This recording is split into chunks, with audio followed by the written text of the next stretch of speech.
Hello students. आज हम लोग एक नया चैप्टर स्टार्ट करेंगे, डिपार्टमेंटल अकाउंट्स। बहुत ही छोटा चैप्टर है, थोड़ा सा कॉन्सेप्ट है। ऐसा कुछ भी नया इसमें हम लोग नहीं पढ़ेंगे जो नहीं पढ़े हैं। तो बेसिक कॉन्सेप्ट जो फाइनल अकाउंट्स हम लोगों ने पढ़ा है वही है, trading profit and loss account and balance sheet ही है और कुछ भी नहीं है। फिर थोड़ा सा प्रेजेंटेशन में डिफरेंस रहेगा। बहुत ही छोटा और बहुत ही सिंपल चैप्टर है डिपार्टमेंटल अकाउंट्स।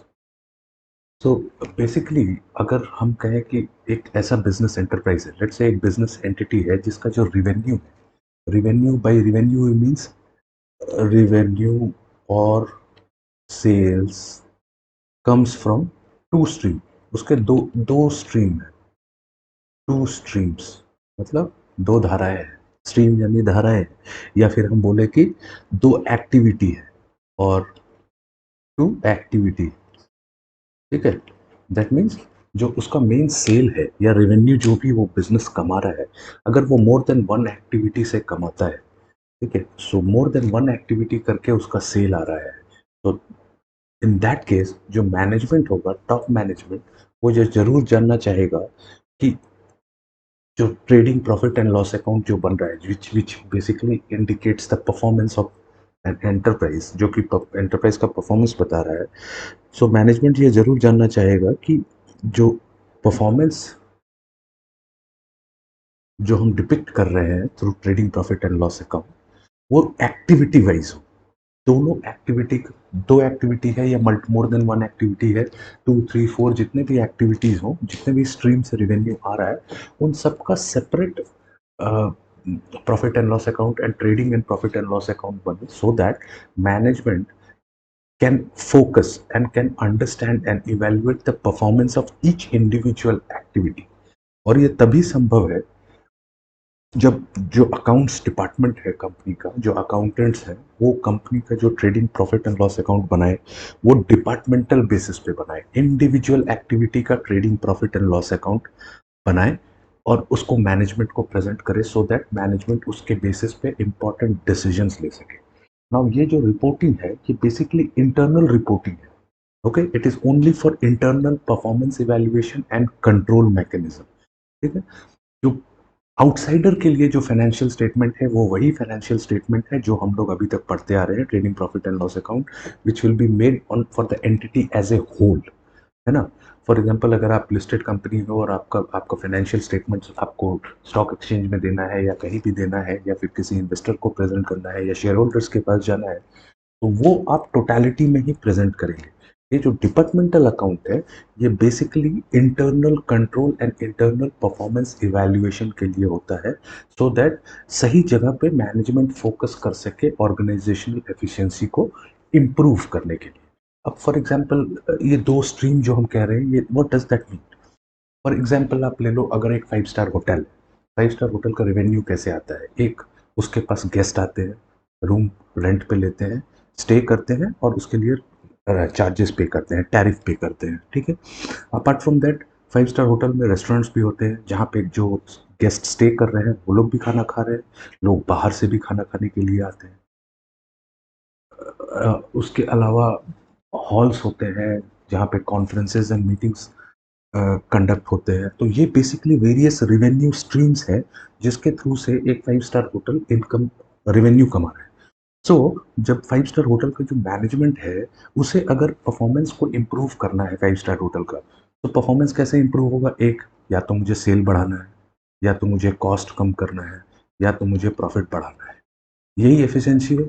सो अगर मुझे एफिशिएंसी इम्प्रूव करना है तो मुझे ये इंडिविजुअली देखना होगा कि कौन से डिपार्टमेंट में मुझे फोकस करना है एफिशिएंसी इंप्रूव करने के लिए, कौन सा डिपार्टमेंट ऑलरेडी अच्छा कर रहा है, वहाँ पे इन्वेस्टमेंट रिक्वायरमेंट है।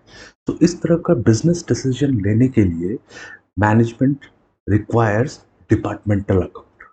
ठीक है, ये कोई स्टैट्यूटरी रिक्वायरमेंट नहीं है, this is just an internal requirement which helps the management to take a better decision on the basis of performance of each department.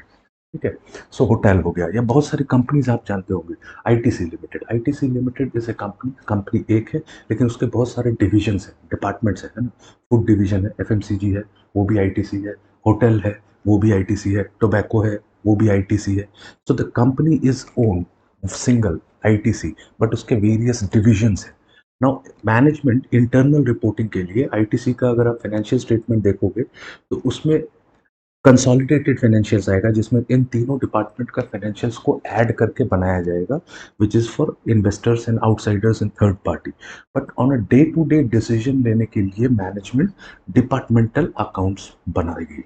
ठीक है। सो ये तभी पॉसिबल है जब आप अकाउंट्स को डिपार्टमेंटल बेसिस पे बनाएंगे, so that management can take a correct and better decision. Now departmental accounts आप इंटरनल रिपोर्टिंग के लिए बना रहे हैं, however there is an accounting standard जो कि डील करता है कि हाउ आप इंडिविजुअल डिपार्टमेंट्स के बाहर परफॉर्मेंस को शेयर होल्डर्स तक या फिर आउटसाइडर्स तक कैसे आप लेके जाएंगे, किस तरह से उनको इन्फॉर्म करेंगे about the performance of the divisions, this divisions और डिपार्टमेंट्स जो भी आप उसे कह लें, वो है अकाउंटिंग स्टैंडर्ड 17 है, सेगमेंट रिपोर्टिंग।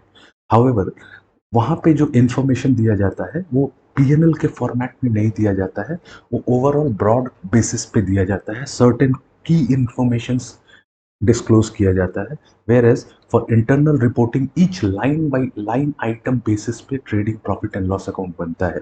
ठीक है। जैसे कि आप जो डिटेल में trading profit and loss account बनता है, लाइन आइटम वाइज एक्सपेंसेस को और इनकम को सेग्रीगेट किया जाता है department wise, and then so that the management can take decision. So इसको अगर आप एग्जाम्पल से समझे कि आपका एक बिजनेस है जिसका नाम है ABC limited, ABC private limited, ये प्राइवेट लिमिटेड कंपनी है। ये एबीसी प्राइवेट लिमिटेड कंपनी करती क्या है? तो इसके दो डिविजन्स हैं, एक रिटेल डिवीजन है, रिटेल सुपरमार्केट्स है। ओके। तो लेट्स से 8 स्टोर्स, आप किस सिटी में आप जिस सिटी में हो उस सिटी में आपके 8 सुपरमार्केट्स हैं, 8 सुपरमार्केट्स। ओके। उसके अलावा यू आर अ डिस्ट्रीब्यूटर, है ना, जिसको कि हम लोग होलसेलर कहते हैं, of some of the major brand in your city, है ना। नॉर्मली एक सिटी का एक डिस्ट्रीब्यूटर अगर कॉन्सेप्ट लगा ले, तो आपका एबीसी प्राइवेट लिमिटेड एक कंपनी है, आपका जो बिजनेस है प्राइवेट लिमिटेड कंपनी है, उसका जो रेवेन्यू है, उसका जो इनकम है, सेल है, वो दो एक्टिविटी से आता है। एक, उसके पास पूरे शहर में अलग अलग जगह पे 8 सुपरमार्केट है। ठीक है। और वो major brands like let's say Nestle, Britannia, okay, Unilever, example ले रहे हैं, प्रॉक्टर एंड गैम्बल, पीएनजी, तो इन सारी कंपनियों का ऑथोराइज्ड डिस्ट्रीब्यूटर है अपने सिटी के लिए। और आपकी ये कंपनी ये दो सोर्सेस से रेवेन्यू कमाती है।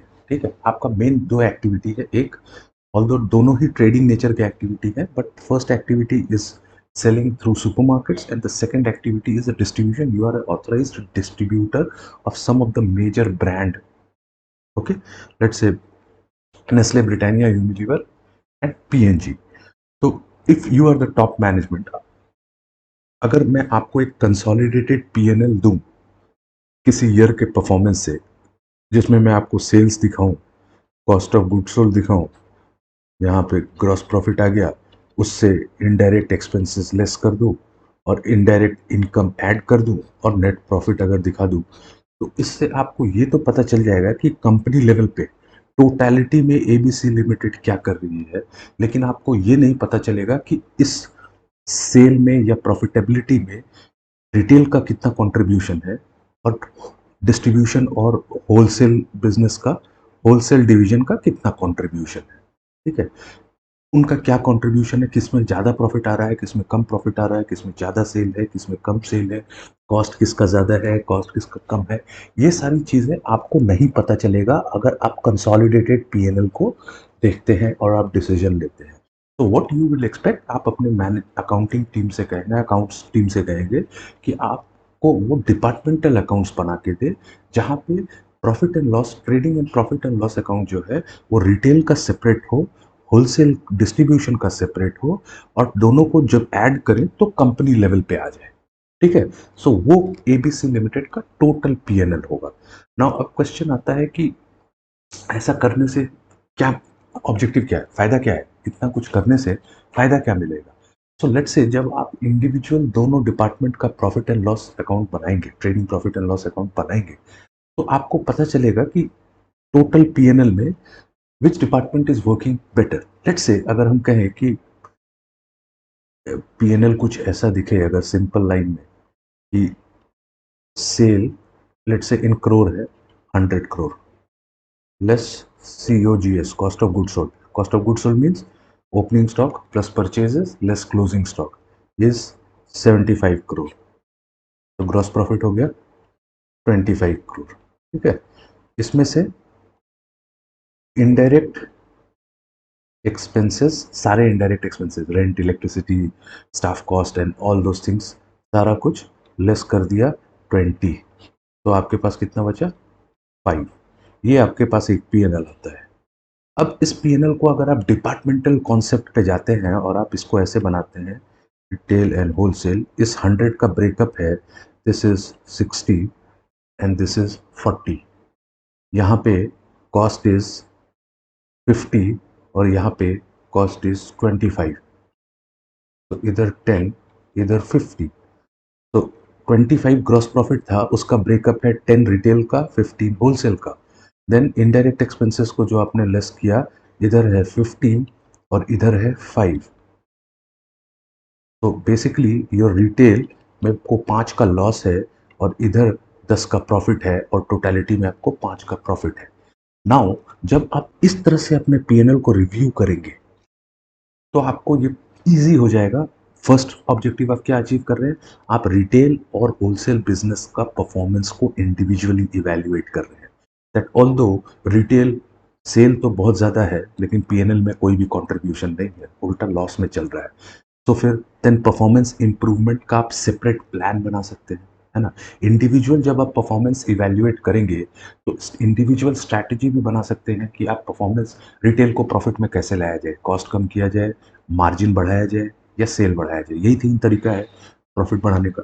सेल बढ़ाओ, मार्जिन बढ़ाओ, सेल बढ़ाओ या मार्जिन बढ़ाओ या कॉस्ट कम करो, या फिर तीनों का कॉम्बिनेशन आप इंडिविजुअल स्ट्रैटेजी ले सकते हैं।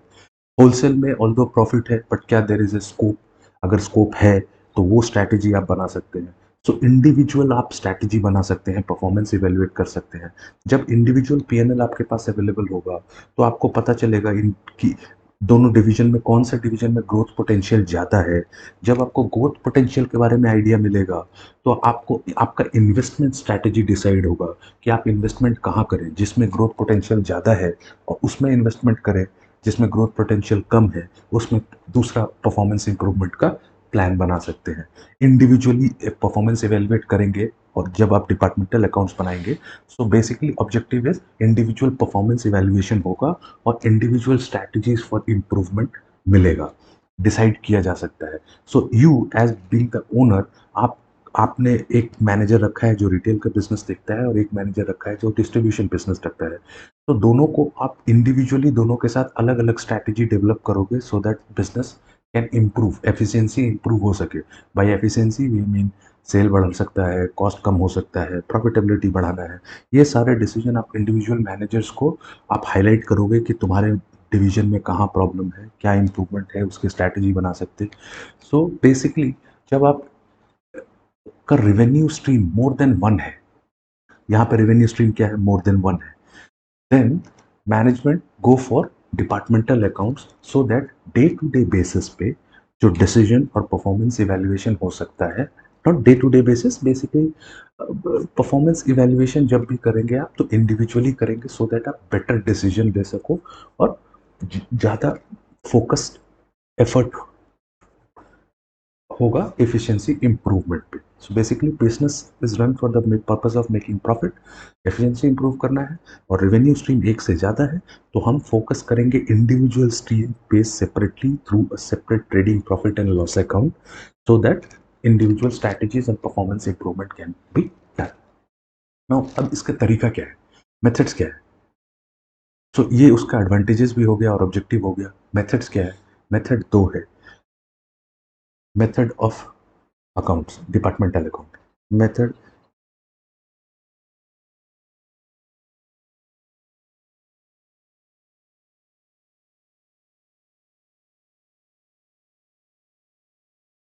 तो पहला है कि कॉलमर फॉर्म में बनाए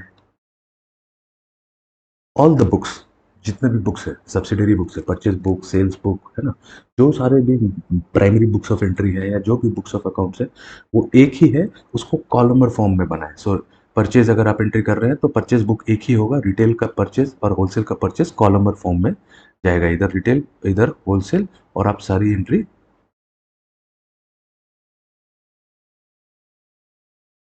1 मिनट।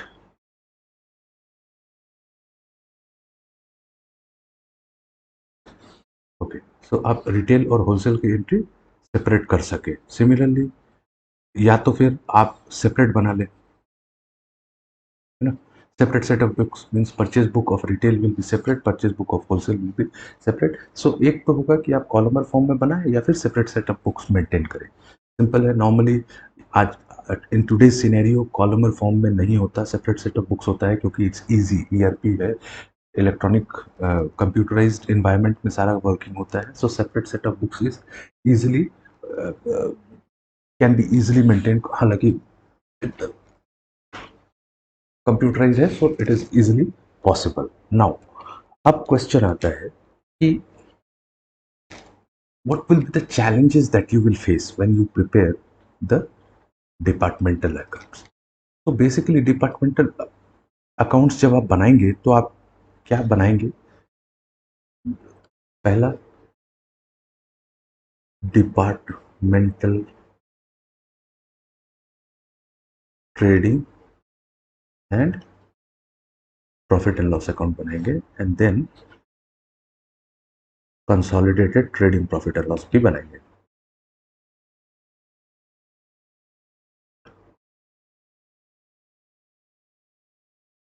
ओके, तो लेट्स से हमने जो एग्जांपल लिया, तो हमने एग्जांपल लिया कि एबीसी प्राइवेट लिमिटेड है,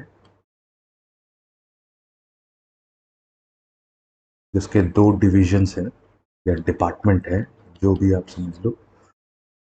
एक रिटेल है, जहाँ पे उसके पास कुछ 8 सुपरमार्केट है, और दूसरा होलसेल है या फिर डिस्ट्रीब्यूशन आप बोल लो, जहाँ पे वो कुछ मेजर ब्रांड्स का ऑथराइज्ड डिस्ट्रीब्यूटर है ना, Nestle, Britannia, Unilever, Procter and Gamble, Coke. Okay, so इन सब ब्रांड के आप ऑथराइज अपने सिटी के ओनली डिस्ट्रीब्यूटर हो। नाउ जब आप प्रॉफिट एंड लॉस अकाउंट बनाएंगे, डिपार्टमेंटल अकाउंट्स बनाएंगे, तो ट्रेडिंग अकाउंट्स में जो भी इंफॉर्मेशन है, ट्रेडिंग अकाउंट में क्या क्या इंफॉर्मेशन होता है? पहला, ओपनिंग स्टॉक होता है, दूसरा परचेजेस होता है, तीसरा सेल होता है, देन क्लोजिंग स्टॉक होता है। ठीक है, इसके अलावा सर्टन डायरेक्ट कैरेजेस होगा, डायरेक्ट वेजेस होगा, ये सारा होगा। So generally information related to these heads, stock से रिलेटेड इंफॉर्मेशन रिटेल का या फिर होलसेल का या फिर डिविजन्स का, किसी भी कंपनी लेवल पे division related information separately available होता है।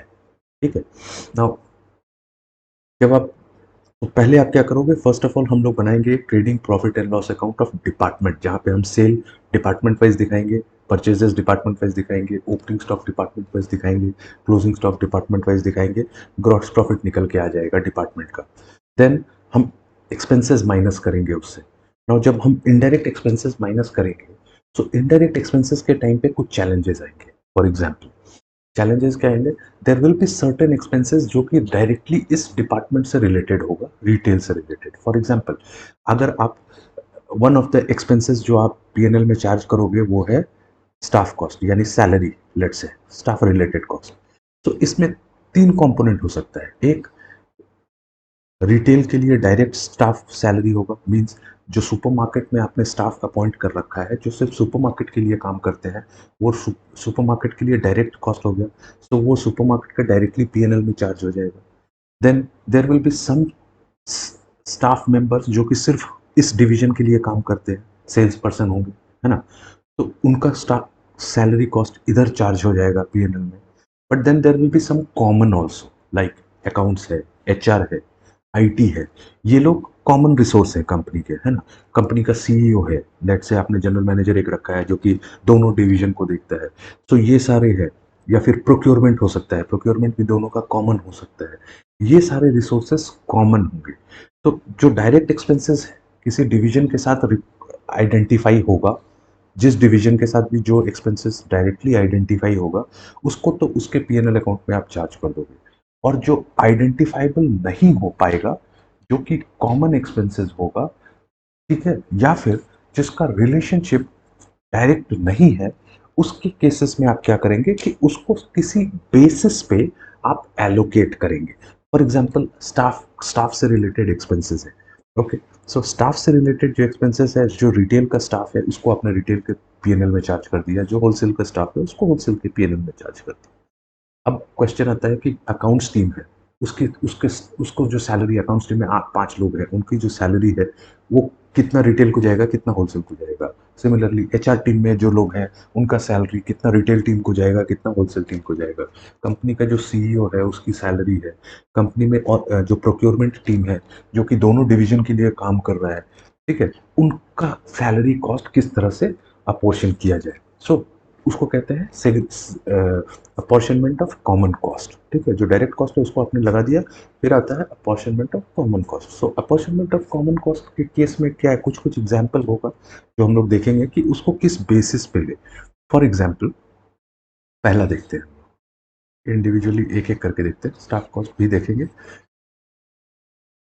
First, common expenses,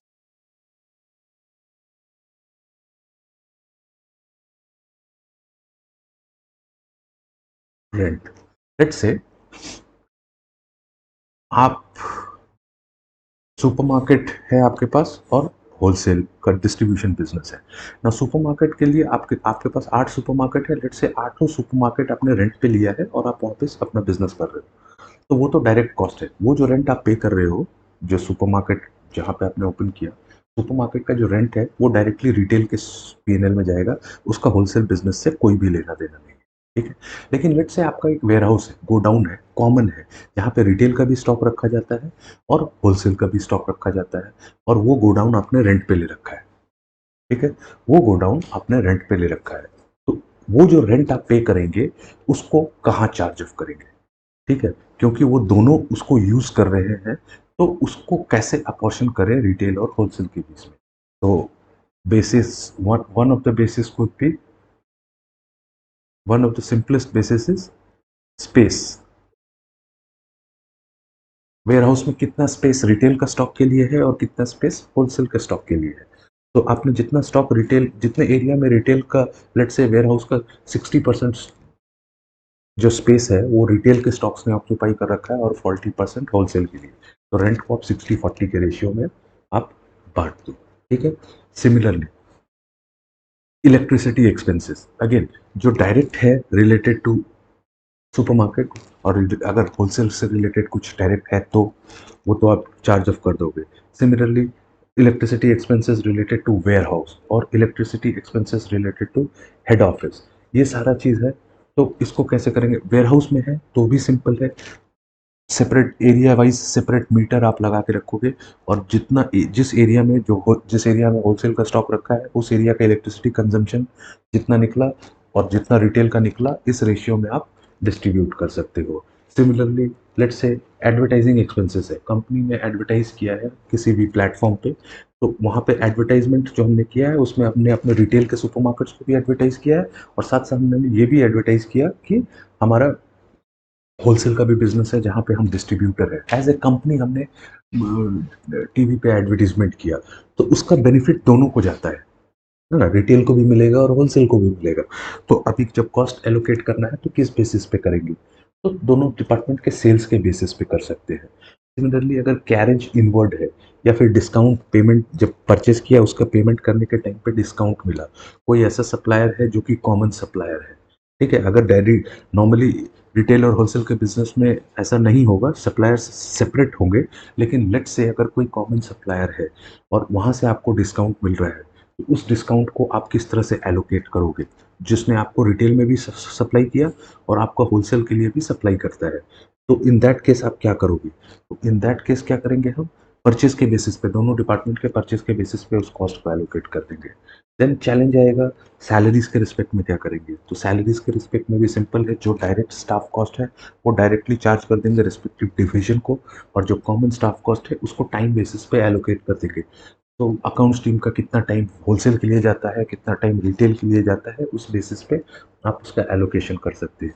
depreciation expenses, जो सुपरमार्केट का कैपिटल एक्सपेंडिचर है वो तो सुपरमार्केट से रिलेटेड है, जो कि सुपरमार्केट पे डायरेक्टली आइडेंटिफाइड है, तो उस पे चार्ज कर देंगे। जो होलसेल से रिलेटेड है उसको डायरेक्टली होलसेल पे चार्ज कर देंगे। जो कॉमन है उसको दोनों एसेट के वैल्यू ऑफ ईच डिपार्टमेंट, ठीक है, या फिर जो कॉमन एसेट है जिसको दोनों डिपार्टमेंट यूज करते हैं उसका टाइम बेसिस पे कर देंगे, कि जितना टाइम होलसेल के लिए यूज हो रहा है, कितना टाइम रिटेल के लिए यूज हो रहा है।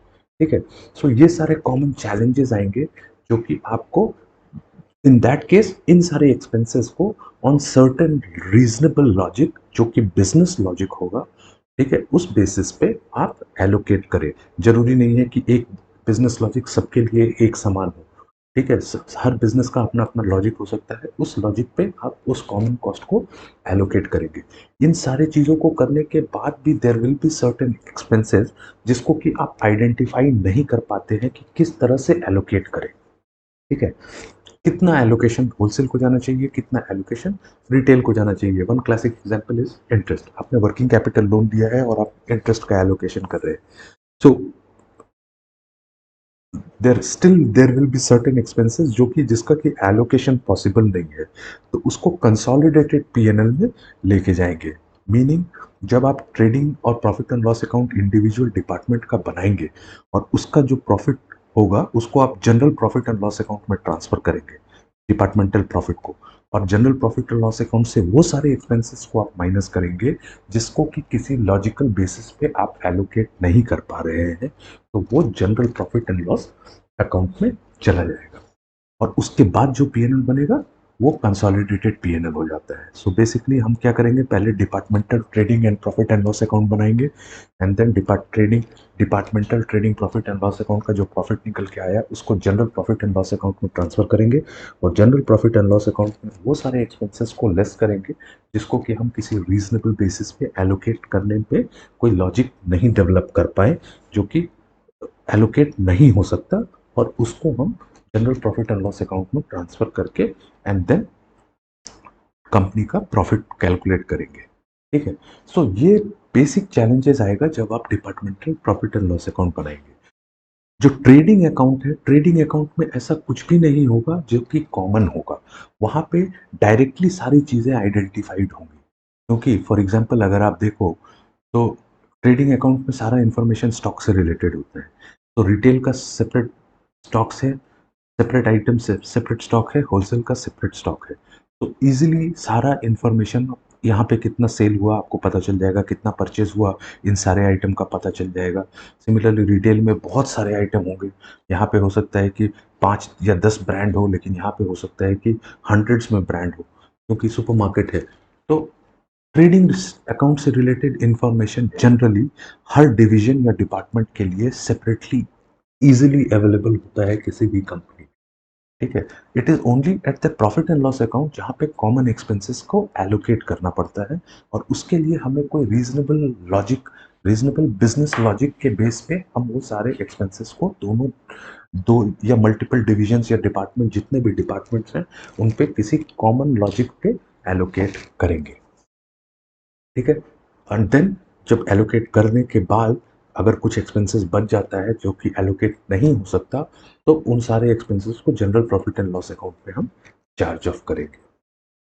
ओके, नाउ कम्स डिपार्टमेंट कितने टाइप के हो सकते हैं, टाइप ऑफ डिपार्टमेंट।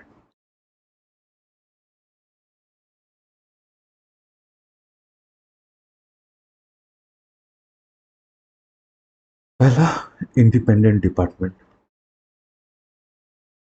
और दूसरा dependent.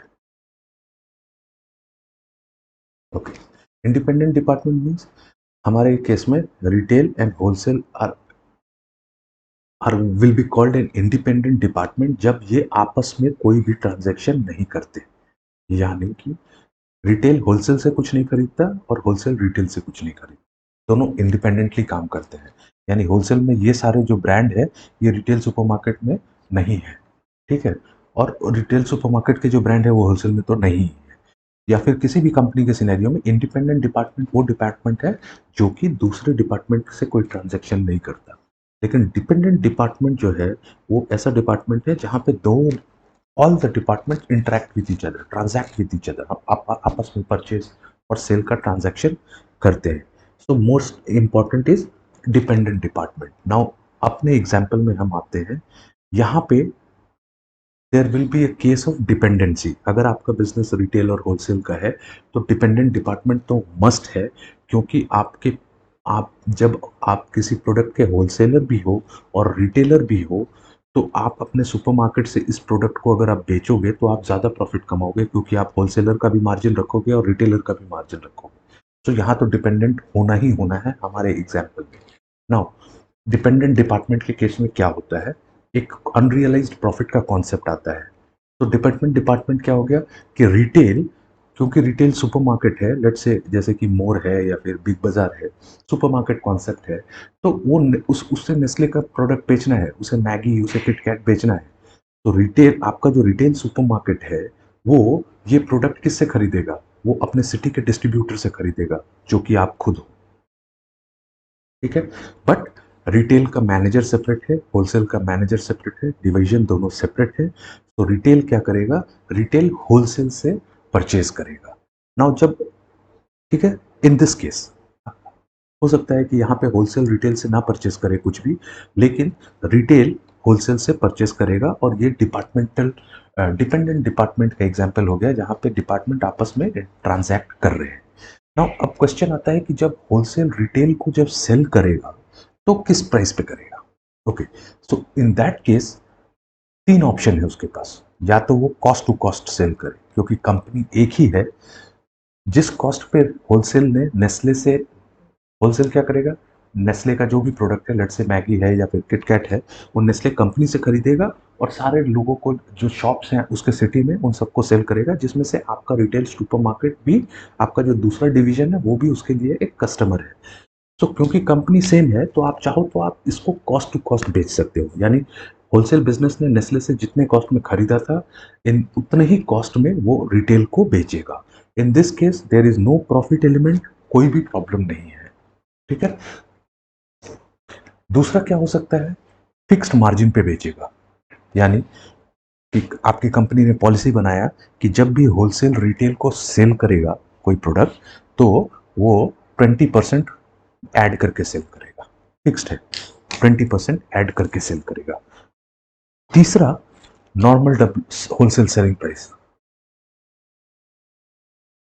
Normal wholesale selling price means wholesale division third party को जिस प्राइस पे सेल करता होगा, लेट्स से होलसेल नेस्ले का प्रोडक्ट खरीदता है, एक कार्टन नेस्ले का, एक कार्टन वो 100 रुपये में खरीदता है और किसी दुकानदार को 150 रुपये में बेचता है। इन दिस केस वो अगर सेकंड वाला सिनेरियो है तो वो 120 में रिटेल को बेचेगा, लेकिन थर्ड सिनेरियो में वो 150 में बेचेगा एक carton. Okay, so normal WSP भी बेचेगा। सो इन दोनों सिनेरियो में एक प्रॉफिट एलिमेंट है, ठीक है। नाउ बेसिक अकाउंटिंग में हमने पढ़ा है कि प्रॉफिट वही बुक्स ऑफ अकाउंट्स में रिकॉग्नाइज किया जाता है जो कि रियलाइज्ड प्रॉफिट होता है। अनरियलाइज्ड प्रॉफिट को हम नहीं लेके जाते हैं प्रॉफिट एंड लॉस अकाउंट में।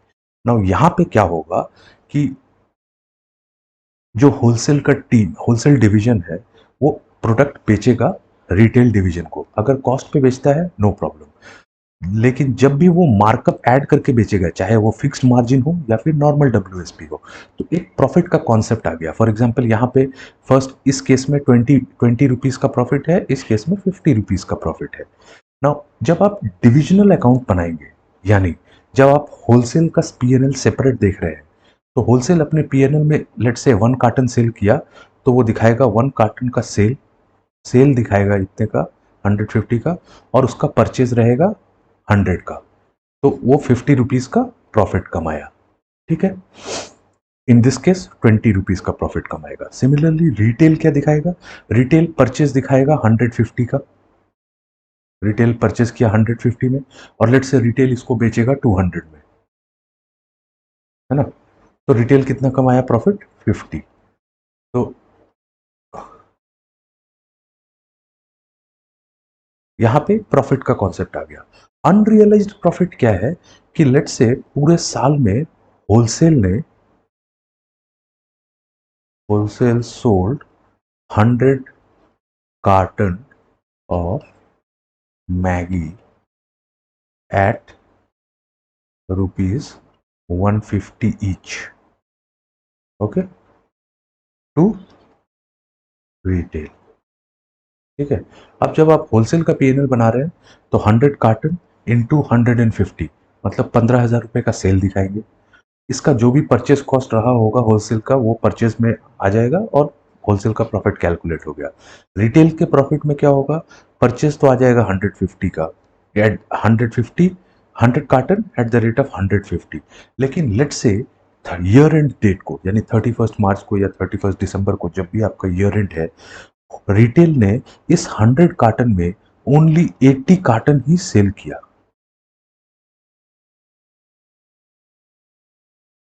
That means what, 20 carton is closing stock. तो as a company means as ABC private limited, आपने कंपनी के बाहर कितना कार्टन सेल किया, ओनली 80। डिपार्टमेंटल इंटर डिपार्टमेंट में आप कह सकते हो कि होलसेल ने 100 पीस सेल कर दिया, 100 कार्टन सेल किया, लेकिन वो 20 कार्टन, उसमें से 20 कार्टन अभी भी सुपरमार्केट में पड़ा हुआ है, जो कि सेम कंपनी है, ABC लिमिटेड ही है, कोई दूसरा कंपनी नहीं है, CDE नहीं है या EFG लिमिटेड नहीं है, सेम ABC लिमिटेड है। आपकी एक ही अम्ब्रेला में, आप एक ही फैमिली में आप ट्रांजैक्शन कर रहे हो। तो जो अनसोल्ड स्टॉक पे जितना भी प्रॉफिट होगा, यानी कि अगर प्रॉफिट 50 BD का प्रॉफिट है होलसेल को, और उस 50 BD इंटू 20 मीन्स 1000 रुपीज का स्टॉक कंपनी लेवल पे अभी भी बचा हुआ है। वो रिटेल के बुक्स में पड़ा हुआ है ये अलग बात है, but at company level 20 carton closing stock 20 carton का है। तो उस 20 कार्टन का जो प्रॉफिट होगा, उस प्रॉफिट को हम general profit and loss account में माइनस कर देंगे पीएनएल से। जब आप trading profit and loss account wholesale और रिटेल का सेपरेटली बनाएंगे तो होलसेल के प्रॉफिट में 100 कार्टन का प्रॉफिट आ जाएगा ना, 100 कार्टन का सेल आया, 100 कार्टन का परचेज आया, तो 100 कार्टन का प्रॉफिट ऑटोमेटिकली उसके पीएनएल अकाउंट में आ जाएगा। सिमिलरली रिटेल के बुक्स में क्या होगा, 100 कार्टन का परचेज होगा, 80 कार्टन का सेल होगा, सो उसके भी पीएनएल में, लेकिन 20 कार्टन का क्लोजिंग स्टॉक भी होगा। ठीक है, सो उसका भी 80 कार्टन का प्रॉफिट उसके बुक्स में आ जाएगा।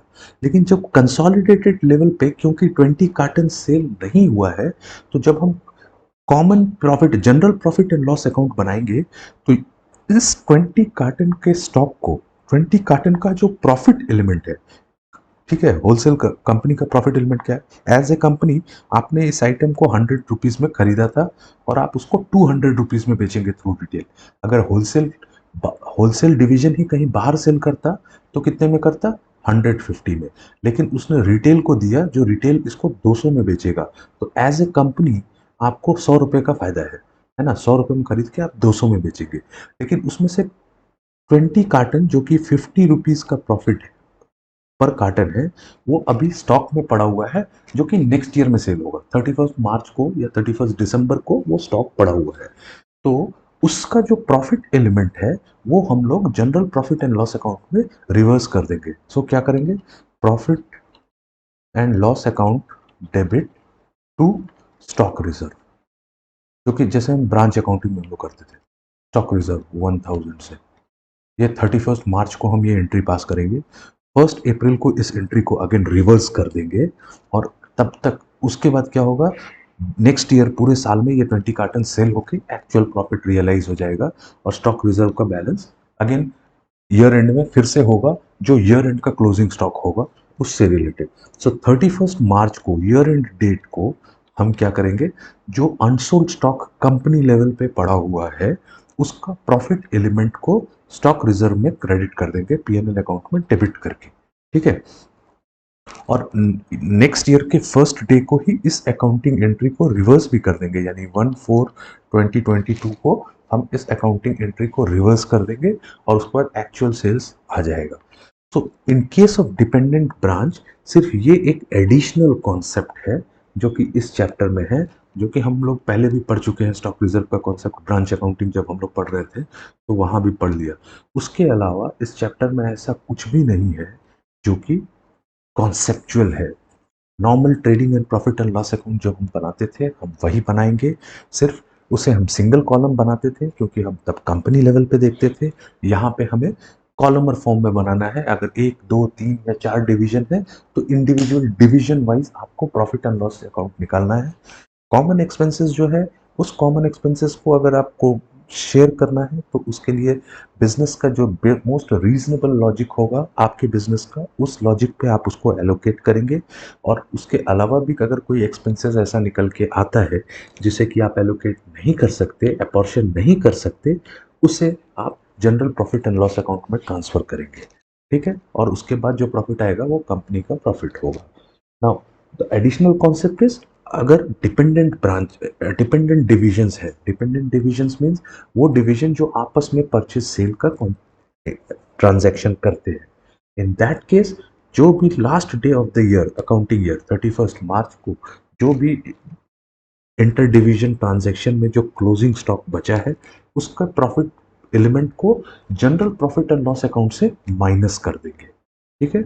और उसको स्टॉक रिजर्व में डालेंगे और बैलेंस शीट में जब हम क्लोजिंग स्टॉक दिखाएंगे तो क्लोजिंग स्टॉक का जो भी वैल्यू निकल के आएगा उससे स्टॉक रिजर्व लेस कर देंगे।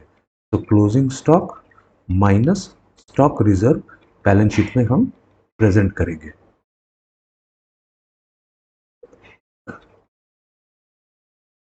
ये टोटल बैलेंस करंट एसेट में जाएगा। तो यही था basic concept of departmental account. बहुत ही सिंपल चैप्टर है, कोई भी कॉन्सेप्ट नहीं है। आप फाइनल अकाउंट्स जो बनाते थे, trading profit and loss account and balance sheet, वही बना रहे हैं।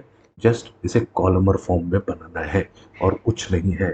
और थोड़ा सा कुछ एक्सपेंसेस को एलोक अपॉर्शन करना है ऑन सम रीजनेबल बेसिस। ठीक है। नेक्स्ट क्लास में कुछ प्रॉब्लम सॉल्व करेंगे एंड देन इस चैप्टर में ऐसा कुछ बचा नहीं है अब। Okay, thank you.